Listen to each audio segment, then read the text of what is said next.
ಬೆಂಗಳೂರು ಯಶವಂತಪುರದಲ್ಲಿರುವ ಕೃಷಿ ಉತ್ಪನ್ನ ಮಾರುಕಟ್ಟೆಯಲ್ಲಿ ಸ್ವಚ್ಛ ಕಾರ್ಮಿಕರ ಕಷ್ಟಗಳನ್ನು ಅವರ ಮಾತುಗಳಲ್ಲಿ ಕೇಳೋಣ. ಎಚ್ಡಿ ಚಾನಲ್ಗೆ ಸುಸ್ವಾಗತ.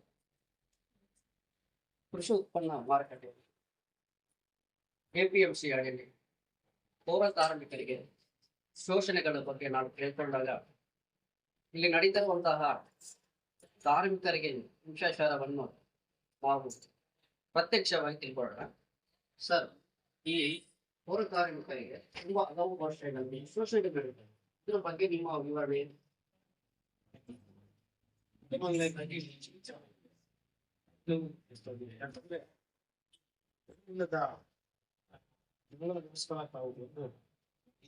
ರಜಾ ಟೈಮಲ್ಲೂ ಸಹ ಇವರ ಕಷ್ಟ ಇದೆಲ್ಲ ಹೇಳ್ತೀವಿ. ನಾನು ಹೆಚ್ಚುವರಿ ಚಾನಲ್ ಇಲ್ಲಿ ಎಪಿಎಂಸಿ ಯಶವಂತಪುರ ಯಾರ್ಡ್ ಸಫಾಯಿ ಕರ್ಮಚಾರಿಗಳಾಗಿ ಸ್ವಚ್ಛತಾ ಕಾರ್ಮಿಕರಾಗಿ ಹಲವಾರು ವರ್ಷಗಳಿಂದ 16 ವರ್ಷಗಳಿಂದ ಇಲ್ಲಿ ಕೆಲಸ ಮಾಡ್ತಾ ಇದ್ದಾರೆ ಕಾರ್ಮಿಕರು.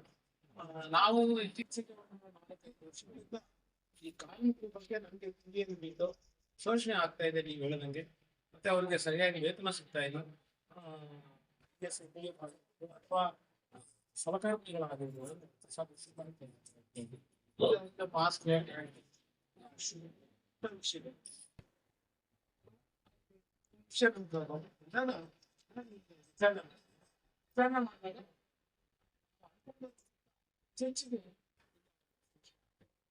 ವಂಚಿತರಾಗ್ತಾ ಇದ್ದಾರೆ. ವೇತನದಲ್ಲಿ ತಾರತಮ್ಯ ಇದೆ. ಮತ್ತೆ ಅವರಿಗೆ ನೋಡಿ, ಇವಾಗ ಭಾನುವಾರ 2 ಗಂಟೆ ಆಯ್ತು ಆದ್ರೇನು ಎಲ್ಲರೂ ನೆಮ್ಮದಿಯಾಗಿ ರಜೆಯಲ್ಲಿ ಅವ್ರ ಫ್ಯಾಮಿಲಿ ಜೊತೆಗೆ ಇದ್ದಾರೆ. ಆದ್ರೆ ಇಬ್ರು ನಾವು ಬೆಳಿಗ್ಗೆಯಿಂದ ನೋಡ್ತಾ ಇದ್ದೀವಿ, ನಿರಂತರ ಕಸ ಇಲ್ಲಿ ಸ್ಟ್ರೆಂತ್ ಸಹ ಕಡಿಮೆ ಇದೆ.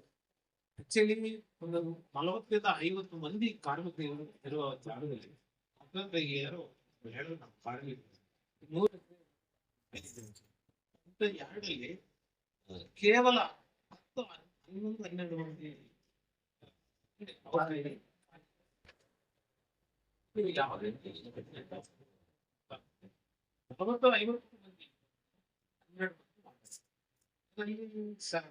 ಏನು ಅಡ್ಮಿನಿಸ್ಟ್ರೇಟಿವ್ ಹತ್ರ ಆಫೀಸರ್ ಇಲ್ಲ 40 ಜನ ನಾವು ತಗೊಂಡಿದ್ವಿ, 35-40 ಜನ ಇಲ್ಲಿ ಬೇರೆ ಯೂನಿಟ್ ಕಳಿಸಿದ್ವಿ ದಾಸನಪುರ ಯಾರ್ಡ್ಗೆ ಅಂತ ಹೇಳ್ತಾರೆ.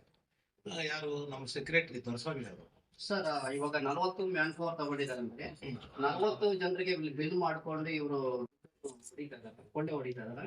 9-10 ಜನರ ಹತ್ರ ಕೆಲಸ ನೌಕರ ಪೌರ ಕಾರ್ಮಿಕರ ಕೆಲಸ ಮಾಡ್ತಾ ಇದ್ದಾರೆ. ಅದು ನಿನ್ನೆ ದಿವಸ ನಾವು ಆರ್ಟಿಐ ಹಾಕಿದ್ವಿ. ಆರ್ಟಿಐ ಮಾಹಿತಿ ಬಂದ್ಮೇಲೆ ನಾವು ತಿಳಿಸಿಲ್ಲ. ಅವ್ರು ಮೌಖಿಕವಾಗಿ ನಮ್ಗೆ ಹೇಳಿದ್ದು 40 ಜನರು ತಗೊಂಡಿದೀವಿ ಅಂತ ರೀತಿಯಲ್ಲಿ ಹೇಳ್ತಾ ಇದ್ದಾರೆ. ಆದ್ರೆ ನಾವು ಇಲ್ಲಿ ಕೌಂಟ್ ಮಾಡಿದಾಗ ಇಲ್ಲಿ ಇವತ್ತು ಕೌಂಟ್ ಮಾಡಿದ್ವಿ 11 ಮಂದಿ, ಟೋಟಲ್ ಆಗಿ 15 ಮಂದಿ ಆಗ್ತಾ ಇದ್ದಾರೆ. 15 ಮಂದಿಯಲ್ಲಿ 1-2 ಪರ್ಮನೆಂಟ್ ಆಗಿ ರಜೆ ಆಗ್ತಾ ಇದ್ದಾರೆ, 1-2 ಆಫೀಸ್ ವರ್ಕ್ ಮಾಡ್ತಾ ಇದ್ದಾರೆ. ಆಫೀಸ್ ವರ್ಕ್ ಮಾಡ್ಬೇಡದಂತಾನು ನೆನ್ನೆ,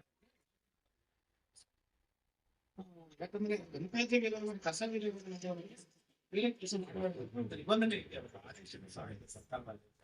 ಆದ್ರೂ ಅಲ್ಲಿ ಮಾಡ್ತಾ ಇದ್ದಾರೆ. ಅವರು ಸಪರೇಟ್ ಆಗಿ ಆಫೀಸ್ ತಗೊಳ್ಳಿ. ಇವರು ಏನು ಕಸ ವಿಲೇವಾರಿ ಮಾಡ್ತಾ ಇದಾರೆ, ಇವರು ಇದೇ ಕೆಲಸ ಮಾಡೋದು. ಮತ್ತೆ ಇವರಿಗೆ ನಮ್ಮ ಏನು ಪೌರ ಕಾರ್ಮಿಕರಿದ್ದಾರೆ BBMP ಅವ್ರಿಗೆ ಸರ್ಕಾರ ಒಂದು ಊಟದ ವ್ಯವಸ್ಥೆ ಮಾಡಿದೆ. ಅದು ಈ ಹಿಂದೆ ಇಸ್ಕಾನ್ ಮುಖಾಂತರ ಬರ್ತಾ ಇತ್ತು. ಇಸ್ಕಾನ್ ಅಲ್ಲಿ ಸ್ವಲ್ಪ ಅವ್ರಿಗೇನು ಇಷ್ಟ ಆಗ್ತಾ ಇರೋದ್ರಿಂದ ಆ ಊಟ 50 ರೂಪಾಯಿ ಪರ್ ಡೇ ಕೊಡಬೇಕು ಒಂದು ದಿನಕ್ಕೆ ಅಂತ. ಅದು ವೇತನದಲ್ಲಿ 1,500, 26 ದಿವಸಕ್ಕೆ 1,300 ರೂಪಾಯಿಯನ್ನು ಸೇರಿಸ್ತದೆ. ಜೊತೆಗೆ ಪರಕೆಗಳಿಗಂತ ತಿಂಗಳಿಗೆ 200 ರೂಪಾಯಿ ಅವ್ರಿಗೆ ಕೊಟ್ಟರೆ ಅವರೇ ಒಳ್ಳೆ ಅವ್ರಿಗೆ ಸೂಟಬಲ್ ಆಗೋ ಪರಕೆಗಳು ತಗೊಂಡು ಸಲಕರಣೆಗಳು ಕ್ಲೀನ್ ಮಾಡ್ಕೊಂತಾರೆ ಅಂತ. ಅದನ್ನು ಸಹ 3 ತಿಂಗಳಿಗೊಂದ್ಸಲ ಅದು ಕೊಡ್ತಾ ಇಲ್ಲ, ಊಟದ್ದು ಕೊಡ್ತಾ ಇಲ್ಲ. ಮತ್ತೆ ಏನು ಸಂಕಷ್ಟ ಭತ್ಯೆ ಅಂತ 2,000 ಕೊಡ್ಬೇಕು ತಿಂಗಳಿಗೆ. ಅದು 3 ತಿಂಗಳಿಗೊಂದ್ಸಲ 6,000 ಕೊಡ್ಬೇಕು, ಅದು ಸಹ ಕೊಡ್ತಾ ಇಲ್ಲ. ಈ ತರ ಒಂದಷ್ಟು ಮಂದಿಗೆ ಈ 10-12 ಮಂದಿಯಲ್ಲೇ ಒಂದು ಅರ್ಧ ಮಂದಿಗೆ PF ಮೆಸೇಜ್ ಬರ್ತಾ ಇದೆ, ಒಂದಷ್ಟು ಜನಕ್ಕೆ ಬರ್ತಾ ಇದೆ. ಇದೆಲ್ಲ ಕೇಳಿದ್ವಿ. ಮತ್ತೆ ಹ್ಯಾಟ್, ಶೂ ತೋರಿಸಿದ್ರಲ್ಲಿ ಅವ್ರ ಭಾರ ಅಂದ್ರೆ ಗಂಡಸರು ಯಾವ ರೀತಿ ಆಗ್ತಾರ ಅದೇ ತರ ಶೂಗಳು ಕೊಟ್ಟಿದ್ದಾರೆ. ಸರ್, ಇವರಿಗೆ ಮೇಲ್ವಿಚಾರಕ್ಕೆ ಸೂಪರ್ವೈಸರ್ ಮೇಲ್ವಿಚಾರಕರು ಇಲ್ಲ ಸರ್. ಮೇಲ್ವಿಚಾರಕರು ಇವಾಗ ರಾಹುಲ್ ಅಂತ ಹುಡುಗ ಇದ್ದಾನೆ. ಆ ಹುಡುಗನ ಕೇಳಿದಾಗ ಮೌಖಿಕ ಹೋಗೋದು ರೆಕಾರ್ಡ್ ಸಹ ಆಗಿದೆ. ನಾನು ಇವ್ರ ತರನೇ ಸಫಾಯಿ ಕರ್ಮಚಾರಿನೇ, ಕೆಲಸಗಾರ ನಾನು. ಅವ್ರಿಗೇನ ವೇತನ ಜಾಸ್ತಿ ಆದ್ರೆ ಏನು ವಿಚಾರ ಇಲ್ಲದೆ